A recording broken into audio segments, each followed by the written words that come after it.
1 minute, a special needs student was walking down the hall in school. The next, he says he was thrown against the lockers, then to the ground by a police officer. What happened? You're about to see the video for yourself. 2 investigator Dave Savini has the story of a painful lesson. Security cameras are about to capture the beating of this 15-year-old special education student by a police officer. So he was shouting at you and he was swearing at you? Yeah. Marshawn Pitts says the officer started by verbally abusing him because his shirt wasn't tucked in. I was tucking my shirt in. But it's what happens next after the officer puts down his coffee that had Marshawn Pitts worried for his life. It was just like, boom. He says he was blindsided by the officer, thrown into lockers, and struck repeatedly. Where did he hit you? He hit me like right here, and boom. Watch as he gets slammed to the ground, his face smashed into the floor. It still has a bump. Right here. His nose was broken. Were you bleeding? Did you know it was your face? All this was like all on the outside. My mouth was busted.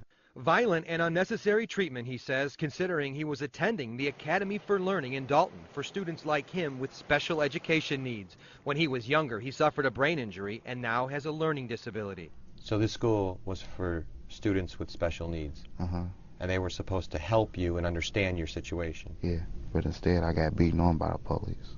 The officer was in his face because he didn't have his shirt tucked in. Ed Mansky is Marshawn's attorney. And that's the officer put in that school to protect these kids. And instead of doing that, this officer is literally assaulting this kid. That's a big officer too. The officer in question was a Dalton police officer, and the hold he puts Marshawn in can be a dangerous one. He's on top of this Right. young man, okay? Right. That's called a face-down takedown. Yes. This type of physical restraint has killed students, says Zena Nadich from Equipped for Equality, a legal advocacy group that fights for the rights of people with disabilities. It's called a face-down takedown. A face-down takedown. Takedown, and kids often, and adults, die because they can't breathe. This Government Accounting Office report was released in May, just 1 day before the officer's use of the hold on Marshawn. The GAO study found face-down takedowns led to at least 20 deaths nationwide. Currently, 8 states prohibit the use of this hold. Illinois is not one of them. So we don't actually know how common these incidents are, and that's outrageous. I couldn't breathe.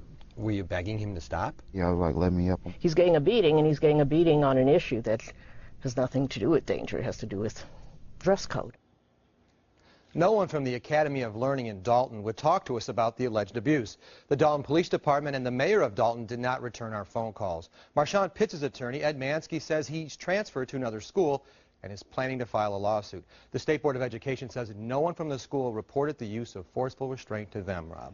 You know, a lot of times when we see video, you hear somebody say, well, you didn't see the whole video, you didn't see the whole story. Has anybody explained why somebody with his shirt untucked would face that kind of beating? No explanation at all, Rob. We're waiting to hear that. We did get the video, but no one's talking about it. All right, well, if somebody decides to talk, I'm sure you'll let us know.